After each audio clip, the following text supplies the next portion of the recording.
रुक्मणी बल्लभ राधे श्याम,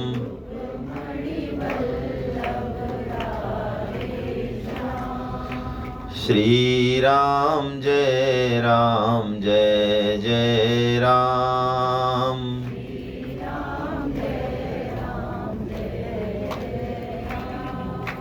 श्री राम जय जय राम।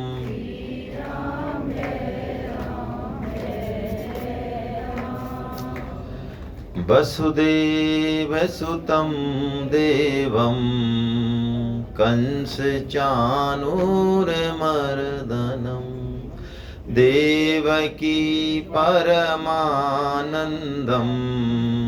कृष्णं वंदे जगद्गुरु। आप सभी वैष्णव जनों के चरणों में प्रणाम। हरे कृष्णा। गीता में कुल 18 अध्याय हैं, उसमें से 6 अध्याय हम लोग कर चुके। तो गीता के जो 18 अध्याय हैं इनके 3 भाग किए गए हैं, 6 अध्याय के। तो 6 अध्याय के ग्रुप को षटक बोलते हैं, षटक। तो जो पहला षटक है इसमें कर्म योग की प्रधानता है, कर्म योग की बात मुख्यता से की गई है। और जो अब जो षटक हम लेने वाले हैं 7 से 12, इसमें भक्ति की प्रधानता है, और अंत वाला जो है उसमें ज्ञान की प्रधानता है।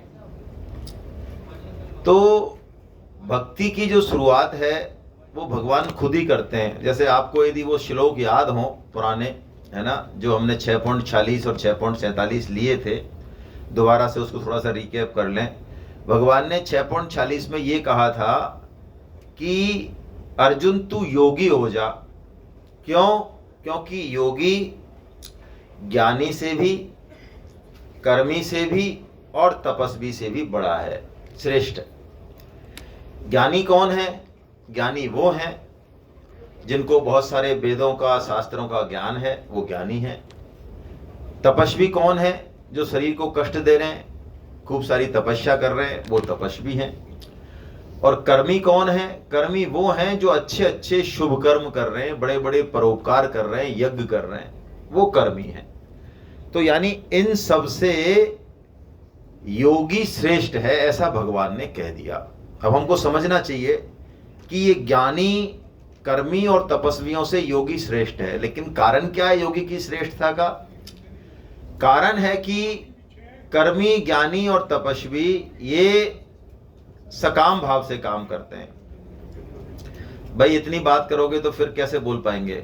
मत बोलो, इतना मत बोलो, जरूरत भी हो तो कम बोलो। और योगी जो है वो निष्काम भाव से काम करता है, उसको बदले में कुछ नहीं चाहिए, वो इसलिए काम कर रहा है कि ये मेरी ड्यूटी है। इस भावना के, इस उद्देश्य के होने से योगी सबसे बढ़िया हो जाता है।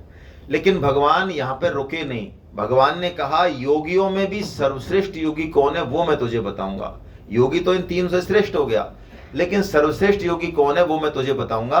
तो देखो पुराना श्लोक यदि हम देखते हैं इसमें, तो भगवान ने सर्वश्रेष्ठ योगी बताया जो हमने अभी देखा, लास्ट श्लोक जो लिया था अभी खन्ना साहब ने। योगी नाम अपि सर्वेशाम मदगतेन अंतरात्मना, श्रद्धावान भजते यो माम स में युक्त तमो मता। सुपरलेटिव डिग्री है युक्त तमा, यानी सारे योगियों में वो सर्वश्रेष्ठ योगी है। कौन? 2 बातें बताई भगवान ने उसकी क्वालिटी। एक तो उसमें श्रद्धा होगी मेरे, दूसरा मद गतेन अंतरात्मना। अब इसी को भगवान एक्सप्लेन करेंगे, ये भक्ति का बीज है। अगले जो 6 अध्याय हैं वो इस एक शब्द में भगवान ने पिरो दिए हैं, ऐसा मानो आप। इस एक शब्द में 6 अध्याय हैं अगले में, यानी ये भक्ति है। ये है भक्ति जहां भगवान स्टार्ट करेंगे। भगवान ने संकेत किया यहां सिर्फ। तो मद गतेन अंतरात्मना, ये क्या मतलब है? मद गतेन, गत यानी मेरे में उनका मन हमेशा रहता है। अच्छा, हमारा मन भी रहता है, कहीं ना कहीं तो रहता ही है, बिना प्रयास के भी रहता है। जैसे अपने बच्चे में हमारा मन प्रयास के रहता है या बिना प्रयास के रहता है? बिना प्रयास के रहता है। और किसी का बिजनेस अच्छा चलने लग गया, पहले बढ़िया खाता पीता था, लेकिन अब उसके पास मान लो 10-20 करोड़ हो गए, तो उसका नहीं यार 100 करोड़ होना है, ये तो होना ही चाहिए 100 करोड़। ऐसा उसके मन में लोभ जग गया मान लो, तो अब उसका मन कहाँ लग जाएगा? पैसों में लग जाएगा। तो भक्ति क्या है? भक्ति ये है कि भगवान बता रहे हैं कि हमारा मन, हमारी इंद्रियां, हमारी बुद्धि ये सहज रूप से, स्वाभाविक रूप से भगवान में लग जाएं। ये भक्ति है अपने आप। जैसे कि स्वामी जी उदाहरण देते हैं कि प्यासे को तो पानी की याद आए, भूखे को अन्न की याद आए, छोटे शिशु को अपनी मां की याद आए, ऐसे ही जो भक्त है उसको बिना प्रयास के, प्रयास नहीं करना पड़ता, सहज रूप से ही उसको भगवान की याद आती है। उसका मन हमेशा भगवान में रहता है, चाहे शारीरिक रूप से, बाहरी रूप से वो कुछ भी कर रहा हो। ये भक्ति है। तो इसी भक्ति को कैसे भगवान बताते हैं, कैसे ये प्राप्त हो, क्या इसके रूप हैं, ये भगवान 6 अध्यायों में आगे बताएंगे। तो आइए हम चलते हैं। अगला जो अध्याय है इसका नाम है ज्ञान विज्ञान योग। भगवान ने ये क्या अध्याय का नाम रखा है? देखिए, भक्ति कह रहे हैं लेकिन नाम रख दिया ज्ञान और विज्ञान योग। इसका मतलब है भक्ति के लिए हमको ज्ञान और विज्ञान को समझना पड़ेगा, तब भक्ति प्राप्त होगी। ज्ञान क्या है? तो भगवान ने बताया कि सब कुछ कृष्ण है, ये ज्ञान है। मतलब ऐसा हमको समझ में आ जाए कि इस संसार में एक कृष्ण ही विभिन्न रूपों में बने हुए हैं। यानी जैसे एक सोने से हम बहुत सारे गहने बना देते हैं, लेकिन सुनार की दृष्टि ये रहती है कि इन सभी गहनों में मूल रूप से सोना ही है। आकार अलग अलग है इनके और इनका वेट अलग अलग है, वो सब बात ठीक है, लेकिन मूल में ये सब सोना है। ऐसे ही जो ज्ञानी होता है वास्तव में, उसको ये समझ में आ जाता है कि ये जितने भी अलग अलग स्वभाव वाले कामी क्रोधी संत जैसे भी हैं, अच्छे बुरे, ये सब भगवान के अंश ही हैं। ये उसको समझ आ जाती है। ये ज्ञान है। और इसी चीज का उसको अनुभव हो जाए तो वो क्या है? वो विज्ञान है। तो ज्ञान और विज्ञान से भक्ति पैदा होगी, ये भगवान बता रहे हैं। इससे समग्रता आएगी। कैसे आएगी? हम पहला श्लोक देखते हैं तो और भक्ति के ऊपर थोड़ी चर्चा करते हैं। बड़ा प्यारा श्लोक है ये, आइए थोड़ा बोलते हैं इसको।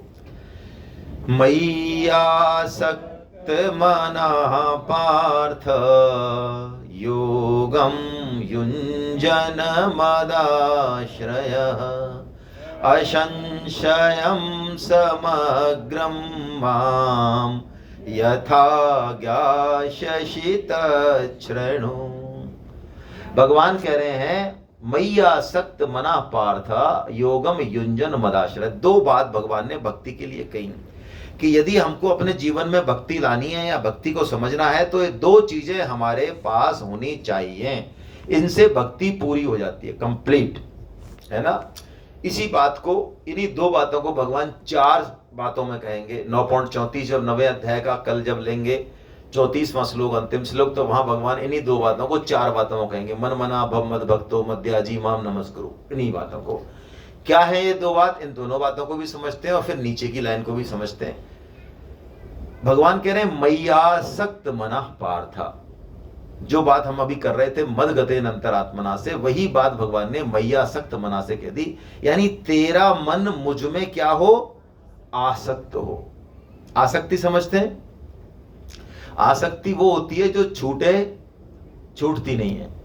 जैसे व्यसन होता है ना, व्यसन आदत होती है, तो वो आदत आराम से छूटती नहीं है।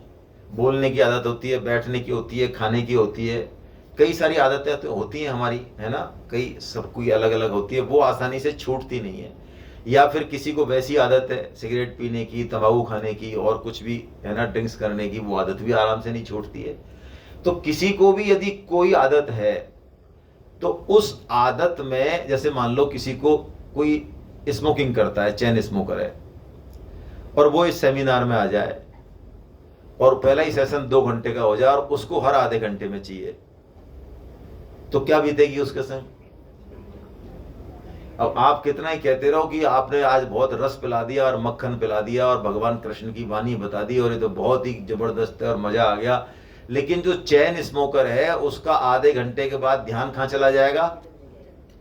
अच्छा, उसके बाद आप कहो कि साहब नीचे हलवा है और बहुत बढ़िया बढ़िया चीजें, आप नीचे जाओ भोजन, है ना, वो नाश्ता करने, वो कहां जाएंगे? वो कहीं और ही जाएंगे जहां पे वो आराम से अपना यानी वो जाएंगे तो अभी 1.5 घंटे से भी वो वास्तव में हॉल में नहीं थे, मानसिक रूप से वो वहीं थे।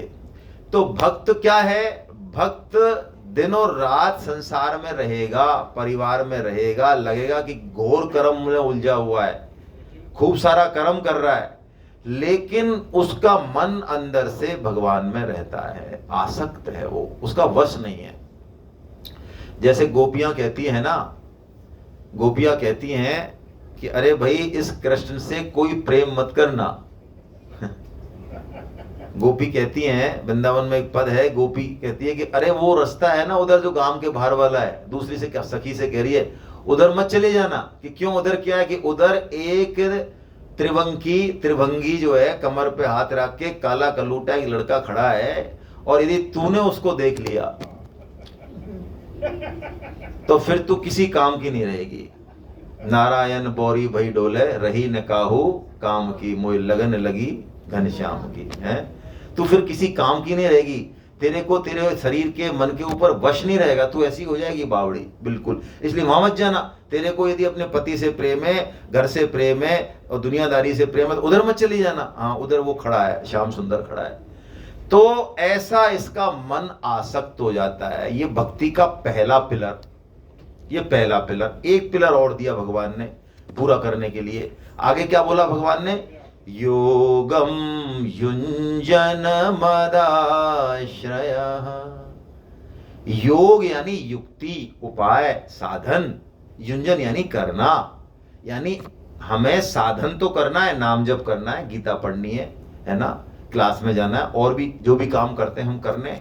लेकिन भगवान कह रहे हैं ये सारे साधन तो तू कर, लेकिन आश्रय मेरा रख, मदाश्रया। हम जो काम करते हैं उसमें हम आश्रय भगवान का नहीं रखते, हम अपनी बुद्धि का, बल का, या उस साधन का आश्रय रखते। जैसे मैंने सारे ज्योतिर्लिंग कर लिए, अब मुझे इसका आश्रय है कि मैंने सारे ज्योतिर्लिंग कर लिए। या मैं 16 माला कर रहा हूं तो मुझे इसका आश्रय कि मैं तो 16 माला डेली करता हूं, भगवान कैसे नहीं मिलेंगे। या मैंने गीता के सारे 700 श्लोक याद कर लिए तो मेरा आश्रय होगी मैं तो 700 श्लोक कर लिए, मैं डेली गीता पढ़ता हूं, भगवान को मिलना ही पड़ेगा। नहीं भाई, ये सब साधन है। साधन हमको करना है, जरूर करना है, लेकिन साधन का आश्रय नहीं रखना है। आश्रय किसका रखना है? भगवान का। क्योंकि भगवान का तत्व भगवान की कृपा से समझ में आता है, और भगवान के दर्शन भी भगवान की कृपा से ही होते हैं, साधन से नहीं होते। किसी भी साधन, कोई भी साधन जो जगत में है, शास्त्रों में लिखा हुआ है, कोई भी साधन भगवान की प्राप्ति नहीं करा सकता। हाँ, वो साधन असाधन को मिटा देता है, हमको इस योग्य बना देता है कि हम भगवत प्राप्ति कर लें, लेकिन भगवान के दर्शन और प्राप्ति तो भगवान की कृपा से होगी। मतलब साधन आप ऐसा मान लें, लौकिक उदाहरण के लिए समझें कि जैसे हमारा लॉकर होता है ना बैंक में, दिल्ली वालों का नहीं है क्या? आपके लगता है मुझे ज्यादा है, ज्यादा वाले बताते नहीं है। एक वाला तो उछल उछल के बताता है कि हमारे हैं, वो तो कहता है हमारे, वो तो बहुत बड़ी अचीवमेंट समझता है कि हमारा लॉकर है। और जिनके पास 2-4 होते हैं वो बिल्कुल चुप कर बैठ जाते हैं। तो लॉकर में हमने अपनी चाबी लगा दी, ये साधन का रोल है। साधन क्या करेगा कि हमने अपनी चाबी लगा दी, लेकिन लॉकर खुल गया क्या? नहीं खुला। कौन खोलेगा? मैनेजर खोलेगा आके। बस, तो ऐसे है कुछ सिस्टम। तो वो है भगवान के प्रति आश्रय बहुत जरूरी है। आश्रय यदि भगवान के प्रति हमारा है पक्का, सच्चा, तो छोटे से छोटे साधन से भी प्राप्ति हो जाएगी। अब भगवान नीचे क्या कह रहे हैं? इन दोनों चीजों से देखिए भक्ति पूरी हो जाती है ना। भक्ति है भगवान से प्रेम, ठीक है, भगवान से शरणागति, भगवान की आज्ञा का पालन। एक बहुत बेसिक चीज हम समझें, हमारा जो प्राकट्य है या हमारा जो जन्म है या मनुष्य जन्म में जो हम आए हैं, बेसिकली हम किस लिए आए हैं? हम यहाँ पंडित बनने नहीं आए, हम यहाँ कोई शुभ कर्म या परोपकार करने के लिए नहीं आए। ये सारे कर्म तो भगवान अपने आप कर लेंगे। भगवान के पास ज्ञान भी बहुत है, भगवान के पास कर्म करने की शक्ति भी बहुत है। ये पृथ्वी को भगवान ही घुमा रहे हैं, ये सूर्य चंद्रमा तारे सारे भगवान की शक्ति से ही चल रहे हैं। यहाँ तक कि हमारे शरीर में ही हजार लाखों तरह की जो कोशिकाएं चल रही हैं, सेल चल रहे हैं, भगवान की शक्ति से ही चल रहे हैं। इतने बड़े बड़े काम भगवान की शक्ति से हो रहे हैं जिनके बारे में हमको आइडिया तक नहीं है। इसलिए ऐसा कोई नहीं समझे कि हमारे ऊपर कोई डिपेंडेंट है सिस्टम, ना, बिल्कुल डिपेंडेंट नहीं है। फिर हमारे प्राकट्य का असली उद्देश्य क्या है? भगवान के पास सब चीज है, एक चीज की कमी है। क्या? प्रेम नहीं है भगवान के पास। प्रेम के भूखे हैं भगवान। हमको जो भगवान ने पैदा किया है, प्राकट्य किया है, वो इसलिए किया है कि इतनी भूख है भगवान की प्रेम की कि इतने सारे जो करोड़ों अरबों खरबों 84 लाख, उन सबसे भगवान प्रेम करना चाहते हैं। और मनुष्य को ये भगवान ने ताकत दी कि वो प्रेम का भोग भी कर सकता है और प्रेम को दे भी सकता है। और एक बहुत मजे की बात, हम जिस तरह से भगवान को प्रेम कर सकते हैं उस तरह से कोई दूसरा नहीं कर सकता इस पूरी सृष्टि में। आप कहेंगे सूरदास जी कर सकते हैं, मीराबाई, हाँ, नहीं कर सकते हैं, वो अपने तरीके से कर सकते हैं। मेरा और भगवान का जो संबंध है और मैं जिस तरह से भगवान को प्रेम करूंगा वो संबंध यूनिक है, उसका रेप्लिका नहीं है कहीं पे भी। इसका मतलब मैं जो प्रेम करूंगा भगवान को वो मैं ही कर सकता हूं, दूसरा कोई कर ही नहीं सकता। इसलिए ये मत कहें कि भगवान को इतने बड़े भक्त हो गए, इतने सारे हो गए, इतना प्रेम तो मिल रहा है। ना ना भाई, मैं इसको एक उदाहरण से समझाता हूं, लौकिक से, तो समझ में आती है कि एक मां के तो 9 बेटे और एक के 2 बेटे हैं, और दीपावली पे 2 वाले मां के तो दोनों बेटे आ गए और 9 वाली के 8 ही आए, और वो दोनों मिली, वो पड़ोसी ने दोनों मिली। तो जिसके 8 आए उसके मुंह पर उसका हृदय इतना आह्लादित नहीं है जितना कितने वाले का है? 2 वाली का है। अब वो बात होती है, भाई क्या तुम परेशान क्यों? तो 2 वाली कहती, ले हमारे तो 2 ही आए, तेरे तो 8 आ गए, 2 चौकू 8, 2 into 4 तो तेरे तो ज्यादा प्रसन्नता होनी चाहिए। तो उसके होनी चाहिए क्या? कहां से होगी? क्योंकि उसके 1 नहीं आया। अब कोई कहेगा साहब 8 तो आगे, अरे 8 तो आगे, लेकिन मां जानती है कि जो 9वां है ना, वो जिस तरह से मेरे को प्रेम करता है, उसकी जो स्टाइल है, उसकी जो करतूतें हैं, वो उसी की हैं, वो और किसी की नहीं है। तो सज्जनों, उस प्रेम के लिए भगवान मरे जा रहे हैं हमसे। आप समझ रहे हैं बात? वो प्रेम हम ही दे सकते हैं, और इसीलिए भगवान ने हमको यहां भेजा है कि हम पहले प्रेम करना सीखें, प्रेम देना सीखें, और वो सुने जो भगवान कहना चाह रहे हैं। हम भगवान को प्रसन्न भगवान की आज्ञा के अनुसार करें, अपने मनमाने तरीके से नहीं करें। दादाजी यदि कह रहे हैं कि जरा यार मेरे शरीर को थोड़ा, पैर को दबा दे, तो दादाजी से पूछो कि दादाजी हाथ से दबाऊं, अंगूठे से दबाऊं, या चढ़ जाऊं एड़ी लेके, पूरे शरीर का वजन डाल दूं 80 किलो का तुम्हारे सिर के ऊपर। तो दादाजी जैसे बताएं कि बेटा ऐसे पैर दबा, ऐसे मेरे दबाएगा तो मेरे को आराम आएगा घुटने में, तो वैसे ही दबाना है। हम जिसको अच्छा समझते हैं ऐसे नहीं दबाना। मतलब मैं क्या निवेदन करना चाह रहा हूं? मैं ये निवेदन करना चाह रहा हूं कि भगवान को यदि प्रसन्न करना है तो भगवान से पूछना पड़ेगा कि प्रभु आप कैसे प्रसन्न होते हो, बताओ। कोई कथक दिखाएं आपको, या बंदर की तरह कुलामंडी खाएं? आप क्या मतलब क्या करें हम आपके लिए जिससे आप प्रसन्न होते हो? भगवान की यार तू ऐसा कर, तो हमको वही काम करना चाहिए। बोलिए, जच रही है बात?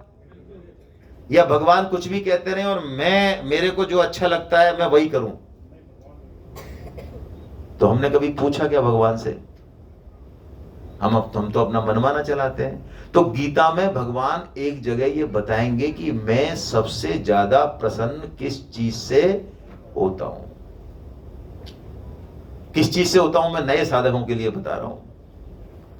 भगवान 18वें अध्याय के 68वें 69वें श्लोक में ये बात कहते हैं कि अर्जुन जो निष्काम भाव से मेरी वाणी यानी गीता का प्रचार करता है,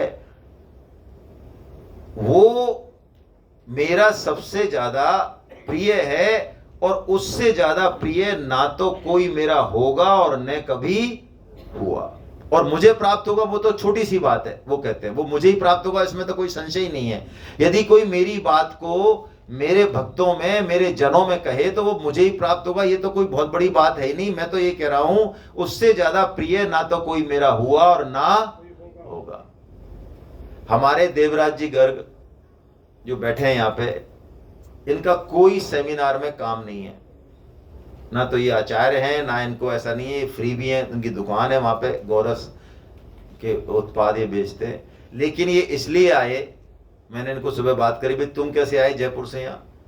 तो उन्होंने कहा सर मेरी सिस्टर रहती है दिल्ली में और उन्होंने सेमिनार के लिए ये शर्त लगा दी है, ये देखो इनकी सिस्टर है, ये खड़ी हो जाओ आप, चलो ये कह रहे हैं, तो इन्होंने ये शर्त लगा दी कि तू आएगा तो मैं सेमिनार में, तो ये सिर्फ इसलिए आए कि इनके घर जाएं और इनको सुबह सेमिनार में लेके आए। अब आप सोचो,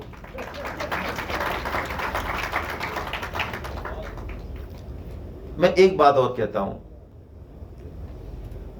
हमारा बेटा 2 साल का, 3 साल का, 5 साल का जो भी है, वो नाचना सीख रहा है या बोलना सीख रहा है, वो ढंग से नहीं नाच रहा है, उसके स्टेप्स अच्छे नहीं है ना, बोल भी ठीक से नहीं रहा है, कैसा लगता है हमको?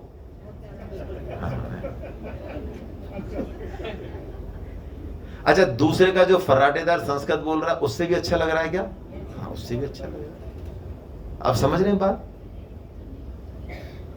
यदि हम सब भगवान के बच्चे हैं, ये घोषणा करेंगे, भगवान, हम नहीं कह रहे हैं, भगवान खुद घोषणा करेंगे कि सब मेरे बच्चे हैं और मेरे से भटक गए, मेरे से विमुख हो गए, तो यदि मान लो देवराज जी या कोई भी आप में से एक व्यक्ति भी कोई ये संकल्प करे कि यार मेरे तो बात समझ में आ गई, गीता पढ़ने से ज्यादा गीता का प्रचार है, एक व्यक्ति को भी यदि वो भगवान की तरफ मोड़ दे और वो भगवान की तरफ हो जाए, सन्मुख हो जाए, यानी भगवान से मिल ले, तो बताओ भगवान को कितना प्यारा लगेगा वो व्यक्ति? उतना प्यारा लगेगा जितना किसी माँ के बिछड़े हुए बच्चे को कोई रिक्शे वाला, कोई पैदल आदमी बिछड़ गया है, वो ढूंढ ढांड के कहीं से मिल गया है, वो उसको माँ के पास पहुंचा दे, और माँ जो 4 घंटे से परेशान हो रही है, फोन लगा रही है, 50 लोग इकट्ठे हुए, कुछ नहीं बन रहा किसी से, और वो रिक्शे वाला उसको ले आए बच्चे को और माँ को दे दे, तो बोलो माँ को कैसा लगेगा भाई? तो जैसा कि महावीर जी ने कहा, मैं इस चीज पे बहुत फोकस कर रहा हूं कि हमारा काम गीता पढ़ाना बिल्कुल नहीं है। और आपने देख ही लिया एक एग्जाम्पल, हम अपनी बात बता सकते हैं लेकिन किसी को समझा नहीं सकते। समझ रहे हैं आप बात? क्योंकि समझूंगा तो मैं अपनी समझ से, बात तो बताई जा सकती है लेकिन समझाने की गारंटी कैसे ले लोगे आप भाई? कैसे ले लोगे? नहीं ले सकते, ठाकुर जी ने नहीं ली। तो हम तो ज्यादा से ज्यादा रॉयल्टी इनकम करें। पहले तो आदमी खुद मजदूरी करता है, फिर समझता है, फिर कंपनी खोलता है, कंपनी मेहनत करता है, उसके बाद और इंप्रूव हो जाता है, वो कहता है यार इससे भी आगे चलो। अब तो लोगों को रखो कंपनी में और अपने तो सिर्फ जो है, हाँ, अपने आप जो रॉयल्टी आ रही है, रॉयल्टी से चल रहा है। स्मार्ट इनकम बोलते हैं इसको, जिसमें कुछ नहीं करना, बस पहिया घूम रहा है अपने आप। तो गीता का साधक जो है ना, वो रॉयल्टी इनकम खाता है। रॉयल्टी इनकम कैसे खाता है? वो लोगों को जोड़ता है भगवान में। अब उनमें से यदि और जोड़ेंगे, आगे जोड़ेंगे, तो उसकी रॉयल्टी किसके पास आ रही है? अल्टीमेटली खुद के पास आ रही है। और ये रॉयल्टी, ये गीता में हमारी एंट्री कराती है, गीता के भावों में प्रवेश दिलाती है, ये भक्ति को प्रकट करती है। क्यों? भक्ति यही है, आज्ञा पालन। भगवान जैसा कहें वैसी हम आज्ञा पालन करते जाएं। तो आपके सूचना के लिए मैं बता रहा हूं, आप में से काफी नए साधक हैं, इसलिए मैं इसको फोर्स कर रहा हूं थोड़ा सा। हम लोग गीता क्लासेस चलाते हैं जिसमें आपको एक दिन चुनना है और उस दिन में एक समय चुनना है, मात्र 1.5 से 2 घंटे। आपका फॉर्म है आपकी किताब में, आप उस चाहो तो उस फॉर्म को आप फाड़ लें वहां से और उसमें फॉर्म भर दें। 2 तरह के फॉर्म है, एक तो गीता क्लास है और एक भागवत क्लास है। आप किसी में भी एडमिशन ले सकते हैं। वैसे भागवत क्लास में आप डायरेक्ट एडमिशन नहीं ले सकते, लेकिन चूंकि अब आप सेमिनार कर चुके हैं, बाहर वाला व्यक्ति गीता में ही लेगा, भागवत में नहीं लेगा। भागवत में वही एडमिशन ले सकते हैं जिन्होंने या तो गीता का कोर्स किया हुआ है या फिर कोई सेमिनार अटेंड की हुई। यदि किसी ने सेमिनार अटेंड नहीं किया तो प्लीज वो भागवत का नहीं भरे। तो आप गीता या भागवत का फॉर्म भर दें। उससे क्या होगा? उससे ये होगा कि ये बातें आपको रेगुलर इंटरवल पर मिलती रहेंगी।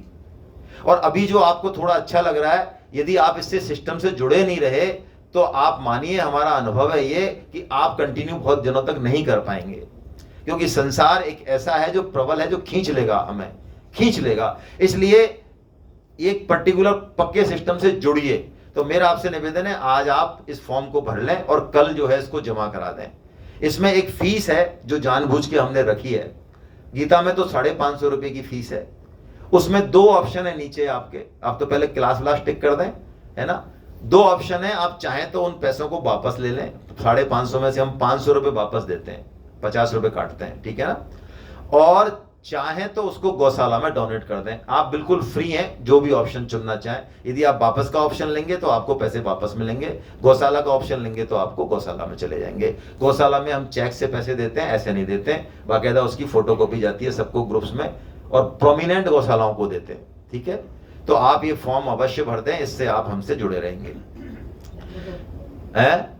भागवतम का भी आप फॉर्म भर सकते हैं, उसकी फीस 600 रुपये है। उसकी किताब आपको मिल जाएगी, यहीं पे है हमारे पास, है ना। चाहेंगे तो आप जितने फॉर्म भरेंगे उसमें आप ऑनलाइन ही भरें, क्योंकि फिजिकल तो है नहीं, है ना। गुरुवार को भर सकते हैं, उसमें डिटेल है फॉर्म में, BH09 से डिटेल है, BH09 मेरी वाली। गुरुवार को सुबह 6:30 से 6:45 से 8:15 तक क्लास है। चलिए, हाँ, हरे कृष्णा। तो अब हम ऐसा भक्त बने। अब देखिए, ये भक्ति में भगवान नीचे कुछ एक बात और कह रहे हैं, इसको भी थोड़ा समझना चाहिए। हम कम से कम इंटेलेक्चुअल्स को तो जरूर समझना चाहिए, इसमें भी मैं थोड़ा 2 मिनट देना चाह रहा हूं। भगवान कह रहे हैं, असंशयम समग्रम माम यथा ज्ञास्यसि तच्छृणु, यानी मैं तुझे ऐसी बात बताऊंगा जिससे तेरे सारे संशय क्लियर हो जाएंगे। असंशयम समग्रम माम, तू मेरे समग्र रूप को जान पाएगा। क्या बात है, देखो क्या कह रहे हैं भगवान। भगवान कैसे हैं, निर्गुण है कि निराकार है, सगुण है कि साकार है या नहीं है, उनका स्वरूप क्या है, उनका नाम क्या है, क्या पद्धति है, इसके बारे में बहुत कंफ्यूजन होता है हम सबके दिमाग में। और कंफ्यूजन नहीं होता है, हम आपस में लड़ते भी हैं। सनातन धर्म में सबसे ज्यादा यदि लड़ाई होती है तो वो सनातन धर्मियों में आपस में ही होती है। सनातन धर्म की ब्यूटी ये है कि यहां पर बहुत लिबर्टी है, बहुत सारे मतांतर हैं, लेकिन ये ब्यूटी ही हमारा सत्यानाश का साधन भी बन गई है। हमें दूसरों की जरूरत नहीं है, हम आपस में ही एक दूसरे की बात को काटते रहते हैं और अपने को श्रेष्ठ घोषित करते रहते हैं। आपको खूब अनुभव होगा इस चीज का। एक गुरु वाले दूसरे गुरु वाले की निंदा करते हैं, निर्गुण वाले सगुण की करते हैं, सगुण वाले निर्गुण की करते हैं, वेद वाले ऐसी करते हैं। मतलब ऐसा घालमेल है यहाँ पे, मत पूछो आप, इतना घालमेल है। लेकिन भगवान कृष्ण क्या कह रहे हैं कि मैं तुझे वो बात बताऊंगा कि तुझे ये समझ में आ जाएगा कि ये सारे मेरे ही रूप हैं। उसके बाद तेरा मन करे जिसकी तू पूजा कर, मैं जो बता रहा हूं वैसे, लेकिन तत्व रूप से ये एक है। यानी तू समग्र का तेरे को ज्ञान हो जाएगा, समग्र का, समग्र का। जैसे रामकृष्ण परमहंस का यदि आपने साहित्य पढ़ा हो तो रामकृष्ण परमहंस एक ऐसे संत हुए हैं, ऐसे विद्वान हुए हैं जिन्होंने हर रास्ते से भगवान को प्राप्त किया। वो क्रिश्चियनिटी से भी गए, वो मोमडन से भी गए, वो जैन, बहुत जितने भी धर्म हैं और भी उधर वाले साउथ उधर और अन्य देशों के, और उन्होंने सब धर्मों से जाके, वेदांत से भी गए, सब धर्मों से जाके उन्होंने फिर ये वर्डिक्ट दिया कि जेतो मत तेतो पथ, यानी भगवान को प्राप्त करने के कई सारे रास्ते हैं और उन सभी रास्तों से उसी एक भगवान को प्राप्त किया जाता है। जैसे पहाड़ी पे चढ़ने के लिए कोई पीछे से चढ़ रहा है, कोई आगे से चढ़ रहा है, कोई साइड से चढ़ रहा है, बहुत बड़ा पहाड़ है, लेकिन पहुंचेंगे सब टॉप पे ही। तो गीता एक घोषणा कर रही है कि यदि भगवान कह रहे हैं तू मेरी बात को यदि ठीक से सुन लेगा, ज्ञान विज्ञान को, तो मैं तुझे समग्र की प्राप्ति करा दूंगा और उसके बाद तेरा कोई संशय नहीं रहेगा। आप बताइए, हम किसी भी चीज के बारे में ऐसा कह सकते हैं क्या? मैं इस फूल के बारे में कह सकता हूं कि मैं आपको सब कुछ बता दूंगा?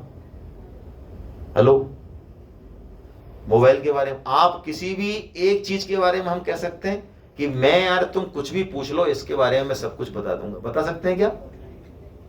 हम एक चीज, दुनिया की एक सिंगल चीज के बारे में ये चैलेंज नहीं कर सकते कि मैं इसके बारे में सब कुछ कर सकते हैं, नहीं कर सकते। भगवान क्या कह रहे हैं? ठोक के कह रहे हैं, असंशयम समग्रम माम यथा ज्ञास्यसि, जैसे तू जानेगा मेरे समग्र रूप को, तच्छृणु, तो सुन अर्जुन, मैं तुझे बताता हूं। वाह, क्या बात है, क्या बढ़िया बात बता रहे हैं भगवान। तो ये तो बहुत विलक्षण चैप्टर है ये। तो आगे भगवान क्या बताते हैं वो मैं बता रहा हूं। भगवान बता रहे हैं आगे कि 4 तरह के मेरे भक्त हैं। कितने? 4 तरह के, जो मेरे की तरफ आते हैं, मेरे को जानने की कोशिश करते हैं। तो उनके भगवान ने 4 नाम दिए। आर्त, जिज्ञासु, अर्थार्थी और ज्ञानी। इन तीन को तो भगवान ने एक कैटेगरी में रखा, ज्ञानी को अलग किया। जैसे अभी कर्मी, ज्ञानी और तपस्वी को अलग रखा ना, और योगी को अलग रखा ना, अभी देखा हमने। ऐसे ही भगवान ने आर्त, जिज्ञासु और अर्थार्थी, इन तीन को तो एक कैटेगरी में रखा, चौथे ज्ञानी को अलग कर दिया। तो जल्दी से देखते हैं। ये आर्त भक्त है। आर्त मतलब ये ऐसा भक्त है कि भगवान जब संकट पड़ता है तो केवल और केवल भगवान से याचना करता है, किसी देवी देवता से नहीं करता। तो इसको आर्त भक्त कहते हैं। जिज्ञासु कौन है? कोई संशय हो तो वो भगवान से पूछता है। जैसे कि स्वामी जी कहते हैं कि हमें जीवन में कोई भी संशय हो, हम भगवत गीता के समक्ष उस संशय को रख दें, इसका पारायण करें, इसका पाठ करें, इसको समझें, हमें ये उत्तर देगी। तो हम जिज्ञासु भक्त हो गए कि हम सिर्फ गीता से चाहते हैं, भगवान कृष्ण से चाहते हैं अपना समाधान। और अर्थार्थी मतलब जो पैसा चाहता है, धन चाहता है, ऐश्वर्य चाहता है, लेकिन किससे चाहता है? केवल भगवान से चाहता है, देवी देवता से नहीं चाहता किसी से। तो ये तीनों को भगवान ने, देखिए ये पैसे वाले को भी भगवान ने भक्त कह दिया, तो पैसा मांगने वाला भी भगवान का भक्त हो गया क्या? हाँ, हो गया। कब? जब वो केवल और केवल भगवान से मांगे। लेकिन देखो इन तीन को अलग कह के और भगवान ने फिर चौथे को कहा ज्ञानी च भरतर्षभा। निकाल दो भले श्लोक आप, है ना, पढ़ लेते हैं इसको, 2-3 श्लोक के बाद निकालो, पढ़ लेते हैं। 2-3 श्लोक के बाद कहा मैंने, रुको मत, और चलो। हाँ,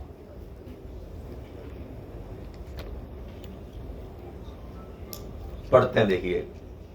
चतुर्विधा भजन्ते माम जना सुकृत नोर्जुना आर्तो जिज्ञासुरर्थार्थी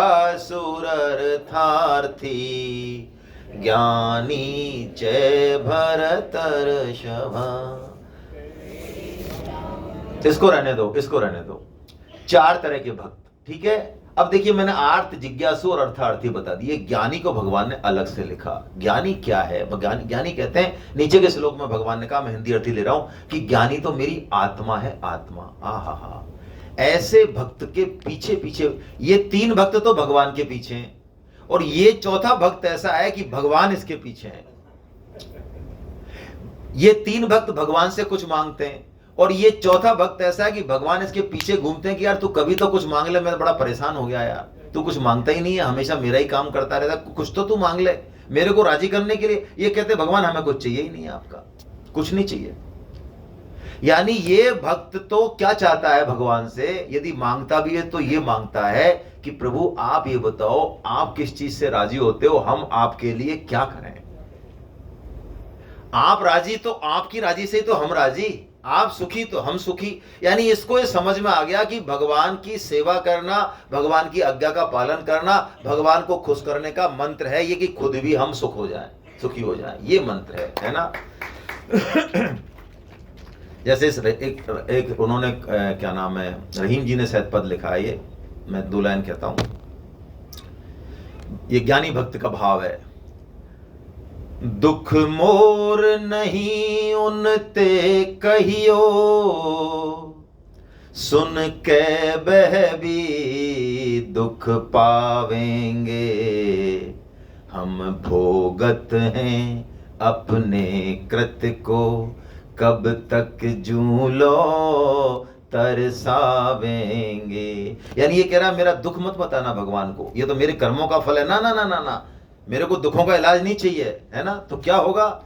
एक धौंस दया करके ढरी है, पद प्रेम ही दे अपनावेंगे, वो आवेंगे हम गावेंगे, दुख द्वंद हजार मिटावेंगे। ये कुर्बान है ज्ञानी भक्त। ऐसे भक्तों के लिए भगवान कहते हैं कि मैं पीछे पीछे घूमता हूं उनके। गीता का साधक ऐसा ही भक्त बनना चाहता है, और इस भक्त को भगवान ने ज्ञानी की संज्ञा दी है। तो भक्त, लेकिन इसको भगवान ने ज्ञानी भक्त कहा। ऐसे ज्ञानी भक्त को भगवान कहते हैं समग्र का ज्ञान हो जाता है। कैसे? मेरी कृपा से हो जाता है। ऐसी बात भगवान ने कही। और भगवान कहते हैं वो सब जड़ चेतन सब जगह वो मेरे को ही देखता है, मेरे को ही देखता है, मेरे अलावा वो और कुछ नहीं देखता। और मेरे को छोड़ के भगवान कहते हैं यदि कोई देवी देवताओं की उपासना करता है काम भाव से, सकाम भाव से कि मुझे ये दे दे, ये वो दे दे, तो भगवान ने उसको भी मूर्ख कह दिया। गीता का शब्द है तद भवति अल्प मेधसाम। देखना अगला श्लोक होगा शायद ये वाला, है ना। भगवान ने कहा यदि मेरे को छोड़ के कोई अन्य नहीं है, कोई बात नहीं, मैं ऐसे ही बता रहा हूं, ले लो आप अगला। अच्छा अगला लगा दो, श्लोक लगा दो, और श्लोक भी लगा दो, बस बैठो अब आप। तो भगवान ने कहा कि मेरे अलावा यदि कोई देवी देवताओं को, मेरे को छोड़ के देवी देवताओं को भजता है, कैसे? सकाम भाव से। देवी देवताओं की पूजा करना, उपासना करना, उनको रेस्पेक्ट देना, वो गलत नहीं है, वो करना चाहिए हमको। पितरों को भी पूजना चाहिए, श्राद्ध तर्पण करने चाहिए, ये गीता मना नहीं करती बल्कि कहती है करना चाहिए। लेकिन सकाम भाव से पूजा यदि कोई देवताओं की, किसी की भी पितरों की करता है तो भगवान उसको मूर्ख कहते हैं और उसका पतन होगा, ये गीता में कहा है ना। तो इस रास्ते को हम छोड़ें, हम केवल एक भगवान से मांगें और भगवान के नाते से सबसे प्रेम करें। अब हम 8वां अध्याय ले रहे हैं। ये भक्ति के अंतर्गत ही इसलिए आ गया कि अर्जुन ने कुछ प्रश्न कर लिए भगवान से, वो प्रश्नों का जवाब दिया भगवान ने। तो 7 प्रश्न किए भगवान से, उसमें 7वां प्रश्न सबसे इंपॉर्टेंट है, हम उसी पे चर्चा करेंगे। आज का ये लास्ट सेशन है। अर्जुन ने 6 प्रश्न जो किए उसका जवाब भी भगवान ने दिया, है ना, उसको आप किताब से पढ़ लेना। 7वां प्रश्न सबसे महत्वपूर्ण प्रश्न है और उस पर पूरा जीवन हमारा टिका हुआ है। यहां इस प्रश्न में भगवान ने जीवन जीने की कला बताई है। अर्जुन ने तो पूछा क्या? अर्जुन ने तो मरने की कला पूछी। अर्जुन ने ये पूछा भगवान से 7वां प्रश्न कि प्रभु अंत समय में, अंत समय मतलब जब हम शरीर छोड़ रहे हैं उस समय आप कैसे जानने में आते हैं, ये मेरा प्रश्न है। तो भगवान ने कहा वो मैं तुझे बताता हूं अर्जुन, मैं तुझे मृत्यु का विज्ञान बताता हूं, मैं तुझे मरने की कला बताता हूं। क्यों? कि जिसको मरने की कला आएगी वही वास्तव में जीना सीखेगा। यदि कोई मरना नहीं जानता तो वो कभी जी नहीं सकता, वो रोज मर मर के जिएगा। इसलिए गीता मरने की कला सिखाती है। वो मरने की कला क्या है, ये कॉलेज और साइंस में नहीं मिलती। हमने भी जब पहली बार गीता पढ़ी 2011 में, हमें लगा कि बताओ ऐसी चीजें कभी घर में चर्चा नहीं हुई, कॉलेज में नहीं हुई, दोस्तों में नहीं हुई, क्या भरा पड़ा है गीता में। और इस ज्ञान के अभाव में ये जो हम लेने वाले श्लोक इतना इंपॉर्टेंट श्लोक है, हम सबसे जुड़ा हुआ श्लोक है, इसके अभाव में हम अपने स्वजनों का, जिनको कि हम बहुत प्रेम करते हैं, बहुत रेस्पेक्ट करते हैं, अपने माता पिता का, बुजुर्गों का, उनका बहुत बड़ा नुकसान हम कर रहे हैं यदि हम इस श्लोक को नहीं समझ रहे हैं तो, है ना। तो क्या सिस्टम है, क्या श्लोक है, आइए देखते हैं, धीरे से देखते हैं इसको आराम से। अंत काले च मामेव स्मरन् मुक्त्वा कलेवरम् यह प्रयाति समद्भावम् याति नास्त्यत्र संशयः। क्या कह रहे हैं भगवान? अंत काल में भी यदि कोई मेरा ही स्मरण करते हुए शरीर छोड़ता है तो वो मुझे ही प्राप्त होगा, इसमें संशय। अब देखो भगवान ने यहां 2 बात कह दी, डबल लॉक लगा दिया। मुझे ही प्राप्त होगा, इससे बात तो क्लियर हो गई ना, हो गई क्लियर, मुझे प्राप्त हो जाएगा। लेकिन फिर भी भगवान ने डबल लॉक लगाया कि इसमें कोई डाउट नहीं करे, वो मुझे ही प्राप्त होगा। कौन कौन? भगवान कह रहे हैं जो अंत काल में भी, यानी पूरे जीवन नहीं किया, क्या नहीं किया हो चाहे, यदि अंत काल में भी हमको भगवान याद आ गए, भगवान का स्मरण हो गया, भगवान का नाम हमारे मुख में है, तो भगवान कह रहे हैं वो बंदा मुझे ही प्राप्त होगा, इसमें कोई संशय मत करना। संशय करने की क्यों कही भगवान ने? क्योंकि हम संशय करेंगे कि महाराज ये तो बहुत पापी था, ये तो दुष्ट था, इसने तो कभी गीता की सेमिनार भी अटेंड नहीं करी, हमसे तो 1000 रुपए ले लिए, इसने तो वो भी नहीं दिए, और ये तो माला भी नहीं करता है, हम तो फिर भी 2-4 माला करते हैं, और हमारा कोई सिस्टम नहीं है, और इसको आप अपने धाम लेके जा रहे हो विमान में बैठा के, ये क्या गड़बड़ हो रही है? तो भगवान कह रहे हैं भाई ये गड़बड़ है, ये क्या करो? गड़बड़ क्या, भगवान की कृपा है ये। भगवान कह रहे हैं वो पूरी जिंदगी कैसा भी रहा हो, कैसा भी, यदि अंत समय में यदि वो मेरा स्मरण कर ले तो वो मुझे ही प्राप्त होगा, इसमें कोई संशय। तो अब सज्जनों आप ये बताओ, हमारे घर में मौत तो होती है 10-20 साल में, कोई ना कोई, है ना, 20-50 साल में। तो जो व्यक्ति शरीर छोड़ के जा रहा है उसके प्रति हमारा सबसे बढ़िया कर्तव्य क्या है? उसको बढ़िया बढ़िया खाना पीना खिलाना है, या उसके सामने अपने बहू बेटों को खड़ा करना, या उससे वसीयत लिखवाना, या उससे सोने के बिस्किट कहाँ छुपा रखे हैं ये पूछना, या प्लॉट के कुछ कागज जो हमारे नहीं है वो कहाँ दबा रखे हैं, कौन से रिश्तेदार घर पर रख रखे हैं उसको बताना, या बहू बेटी और उसकी जो पुत्रियां ऑस्ट्रेलिया वगैरह में इधर उधर हैं, दिल्ली विल्ली में, वहां से बुला के और उसी खोपड़ी पे ला देना उन सबको कि देखो मिलो इनसे। मतलब क्या क्या क्या कर्तव्य है हमारा उसके प्रति? हम अभी जो काम कर रहे हैं उससे हम पूरा इंतजाम कर रहे हैं कि ये घोर नरकों में जाए बंदा। आप, अरे मैं शास्त्र के आधार पर बोल रहा हूं, आप ऐसा मत समझना। यदि किसी व्यक्ति की मरते समय धन में आ सकती है, मैं बहुत कम बता रहा हूं, बहुत लिखा हुआ है शास्त्रों में, वो सर्प बनेगा वहीं आसपास, या घर में आ सकती है तो वहीं कोई गिलहरी, कोई छिपकली, कोई कॉकरोच, कुछ बिल्ली, कुछ कुत्ता ऐसा बनेगा। और यदि स्त्री में आ सकती है, उसको लगता है कि अरे ये पूरा परिवार, इसको चला तो मैं ही रहा था अब तक, भगवान तो कहीं थे ही नहीं, ये तो मैं ही था जो शादी कर ली, ये तो मैं ही था 800 करोड़ों में जिसके बच्चे पैदा हो गए, ये तो मैं ही था जिसने बच्चों को इतना बड़ा कर दिया और नौकरी लगा दी, ये तो मैं ही था जो परिवार को चल रहा हूं, अब मैं जा रहा हूं, तो अब इसका क्या होगा? आप समझ रहे हैं? कई लोग ऐसा कहते हैं, चुटकुला सुना, मैं तो गलतफहमी में पैदा होते हैं और गलतफहमी में ही चले जाते हैं। यदि मैं मृत्यु की सैया पे हूं और मेरे मन में यह प्रश्न आ रहा है कि मेरे जाने के बाद इन बच्चों का क्या होगा, तो इसका मतलब मैंने गीता का कुछ भी नहीं पढ़ा अभी तक। क्यों? क्योंकि अभी भी इनका लालन पालन जो कर रहे हैं वही बाद में करेंगे। मैं कहीं नहीं हूं बीच में, मैं एक निमित्त मात्र हूं, बस एक मौका दिया मुझे। तो यदि बच्चों में स्त्री में आसक्ति है तो वो स्त्री शरीर में चला जाएगा, यानी कुल मिला के उसका पतन हो जाएगा। क्यों? भगवान ने ये रूल नंबर 2 दिया, इसके बेस पे कह रहा हूं। पहला तो दे दिया मेरी तरफ हो जाए, दूसरी तरफ क्या दे दिया? यम यम वापि स्मरन् भावम त्यजत्यन्ते कलेवरम तम तमेवेति कौन्तेय सदा तद भाव भाविता। यदि मेरा स्मरण नहीं हुआ अर्जुन, तो वो कह रहे हैं जिसका स्मरण होगा वो उसी योनि को प्राप्त हो जाएगा। तो भाई डॉग लवर्स,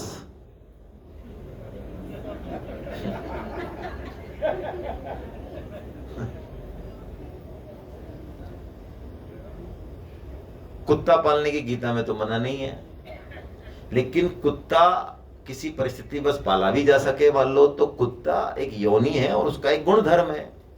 हम बहुत उदार बनते हुए और समानता का व्यवहार करते हुए और उसको या खोपड़ी से बैठाते हुए और यहां ले आए, तो हमने पूरा इंतजाम कर लिया अगली योनि का। क्यों मैं बताऊं आपको, इसमें कोई वैसी बात नहीं है कि कुत्ता बड़ा वफादार होता है। कई लोग तो कहते हैं साहब हमने 40 साल जिस पर खर्च किए, जिस रिश्ते पे, कोई भी रिश्ता हो सकता है, पति का, पत्नी का, पुत्र का, ये 40 साल बाद पता चला है तो फर्जी है मामला। और कुत्ता मर जाएगा लेकिन आपके साथ दगा नहीं करेगा, बोलो है ना? तो कई लोग तो अपना पूरा मन और दिल किस पे रखते हैं? वफादार पे रखते हैं। तो यदि उनको उसकी याद आ गई, किसकी? जो कि चांसेज हैं। क्यों? ये विज्ञान है। जिस तरह का अभ्यास हमने पूरे जीवन भर किया है, जिस तरह के विचार, जैसे कि हम रात को कुछ सोचे तो सपने उसी के आते हैं, ऐसे ही ये विज्ञान है कि जीवन भर जिसकी प्रैक्टिस है, गीता की, रामायण की या कोई और चीजों की, तो चांसेस यही होते हैं कि अंत समय में वही चीज हमारे सामने, हमारे मस्तिष्क में आएंगी। अंत समय का जो स्मरण है वो इतना इंपॉर्टेंट है। ये ऐसे है कि जैसे हम फ्लाइट में बैठते हैं ना, ये हमारे जीएम साहब बैठे हैं, तो पायलट ने यदि ठीक समय पे उसको लिफ्ट कर दिया तो हो जाएगा काम। यदि वो पायलट इतना कुशल है तो वो छोटे रनवे से भी उठा देगा बड़े प्लेन को, और वो घसीट मारे तो वो उठा ही नहीं पाएगा, तो बड़ा रनवे भी कम पड़ जाएगा। वो कहता है यार वो छोटा पड़ गया रनवे। यानी ये टेक ऑफ पॉइंट है एकदम। कौन सा? ये अंतिम समय। जैसे हम मान लो शादी में तैयार होने जा रहे हैं और बढ़िया 1 घंटे हमने श्रृंगार किया, और फिर श्रृंगार होने के बाद कम से कम माता बहनों की तो स्थिति है कि एक फोटो तो हो जाए। अरे पता तो चले हमने 1 घंटे मेहनत की है, किसी को तो बताएं, तो फोटो हो जाए। तो चलो जो भी फोटो लेने वाले हैं वो बढ़िया प्रेम से फोटो भी ले रहे हैं, लेकिन उस समय एक मक्खी उनके जहां पे आके बैठ जाए, और जैसे ही मक्खी आई तो उन्होंने ऐसे हाथ से तो उड़ाई नहीं कि फोटो खराब हो जाएगा, सब वो ऐसे मारा, उन्होंने ऐसे झटका किया, और इतने में जो फोटो खींच गया। अब फोटो कैसा आने वाला है? अब आप ये क्लेम नहीं कर सकते कि साहब मैं तो 1 घंटे से इतना बढ़िया मेहनत कर रही थी और ये कि 1 सेकंड के उसमें मेरा ऐसा फोटो, अरे ऐसे ही आना था, आएगा भाई, लास्ट टाइम की बात है। तो ये अंत समय का मामला ऐसा ही है। आप कहेंगे फिर जिंदगी भर जो हमने पूजा करी, गीता सेमिनार, उसका क्या? उसका क्या? हाँ, उसका एक रोल है। आप समझिए बात। हमको जो योनि प्राप्त होगी, स्पेसी जो प्राप्त होगी जिस योनि, वो तो जाएंगे हम अंतकाल के चिंतन के अनुसार, और उस योनि में जो हम सुख दुख भोगेंगे, जिस परिवार में जाएंगे, जिस तरह का से, वो होगा हमारे कर्मों के अनुसार। जैसे आप देखते हैं कई मनुष्य जो है इतने मतलब विपदाओं में, आपदाओं में, अभावों में जीवन व्यतीत करता है मनुष्य होते हुए भी दुख होता है, बड़ा गरीब। और कई कुत्ते जो है, मतलब उस कुत्ते को जो बिस्किट का खर्चा है ना, मुझे ऐसा बताया किसी ने, डॉग लवर्स ने बताया, मेरे को नहीं पता भाई, किसी डॉग लवर्स ने बताया कि साहब आप फालतू की बात करते रहते हो ऊपर बैठ के, हमारे कुत्ते का जो बिस्किट का खर्चा है ना, उसमें 3 फैमिली पल जाए, महीने का खर्चा उनका। मजाक नहीं, इतनी महंगी बिस्किट है उनके, और वो कोई नवाने करने का वो जो आता है वो इतना महंगा है। वो बता रहे थे मुझे कि आप जैसों की तो 3 की फैमिली पल जाती है इसमें।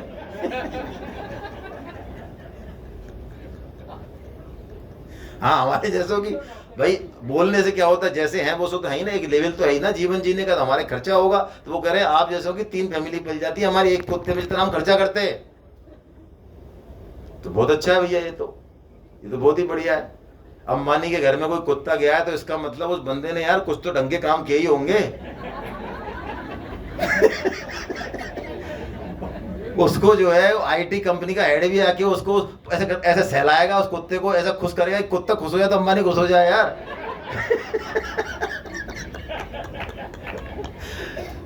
अब वो होगा एचओडी कहीं होगा, वो कुत्ते को दौड़ रहा है और कर रहा है, क्यों कर रहा है? अंबानी खुश करना है उसको। तो भाई ये खतरा है यहाँ पे।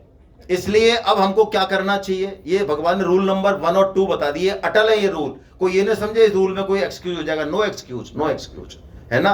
तो करना क्या चाहिए, ये एक श्लोक, अंतिम श्लोक आज का, नेक्स्ट, ये जीवन जीने की कला। इस एक श्लोक में भगवान ने पूरी गीता को निचोड़ा है, पूरी गीता को। इस एक श्लोक को हम ठीक से समझ लें तो हमें कुछ बचता नहीं गीता में। ऐसे कई श्लोक हैं गीता में, 5-7 श्लोक हैं, जब एक श्लोक में पूरी गीता निचोड़ दी भगवान ने। क्या है? तस्मात् सर्वेषु कालेषु मामनुस्मरयोऽथ मयि अर्पित मनो बुद्धिर् मामेव शशि संशयम्। इसलिए तस्मात्, रूल नंबर 1 और 2 के बाद भगवान अब फाइनल वर्डिक्ट दे रहे हैं। इसलिए तस्मात्, तू सब समय में मेरा स्मरण कर और युद्ध भी कर। भगवान ने स्मरण नहीं कहा, यहां कहा अनुस्मरण। अनुस्मरण मतलब स्मरण के पीछे स्मरण, लगातार स्मरण। ओहो हो। और ये स्मरण जब हम करते हैं तो धीरे धीरे ये अहमता में चला जाता है। जैसे मैं पुरुष हूं, इसके लिए मुझे कोई प्रैक्टिस नहीं करनी है, मैं ऑटोमेटिक, चाहे कमांड सबकॉन्शियस से कमांड आएगा मेरे अपने आप, मुझे कहाँ बैठना है। किसी स्त्री से बात करनी है तो थोड़ा कैसे करनी है, डिस्टेंस से, पुरुष से करनी है तो कैसे भी कर सकते हैं। ये मैं जानबूझ के नहीं कर रहा हूं, ये सबकॉन्शियस से हो रहा है, ये हो रहा है। मेरा नाम मैं याद नहीं कर रहा, मुझे पता है। ऐसे ही ये भक्त जो सब समय स्मरण करता है, ये काम सारे करेगा, फाइल निकालेगा, सब काम करेगा, लेकिन सबकॉन्शियस में भगवान श्री कृष्ण से इसका संबंध, इसका स्मरण इंटैक्ट बना रहेगा। यही चाबी है। हम भक्ति करें और काम छोड़ दें, जो प्राय हम करते हैं कि कर्तव्य कर्म छोड़ के और भक्ति करें, कृष्ण को मंजूर नहीं है। भगवान कह रहे हैं तू मेरा स्मरण भी कर और क्या कर, युद्ध भी कर। युद्ध क्या है? युद्ध वो है जो हमारा कर्तव्य कर्म है, जो हमको करना चाहिए, वो युद्ध है। जीवन यदि हम ऐसे चलाएं इसको, सूत्र को पकड़ के, तो जीवन इतना बढ़िया होने वाला है। 24 घंटे की भक्ति है। अब भक्ति के लिए अलग से टाइम मत निकाले, भले ये 24 घंटे की भक्ति हो रही है। हाथ काम मुख राम है और हृदय साची प्रीत, और दरिया गृहस्थी साधु की या ही उत्तम रीत। मन में जैसे किसी, अब उदाहरण यही आ रहा है मेरे दिमाग में, कोई बात नहीं, हम परिवार है, पहली बार प्यार हुआ है किसी को, है ना, तो वो मुस्कुराहट आ गई यूथ के मन में, हाँ यार हमें भी हुआ है, पहली बार प्यार हुआ है।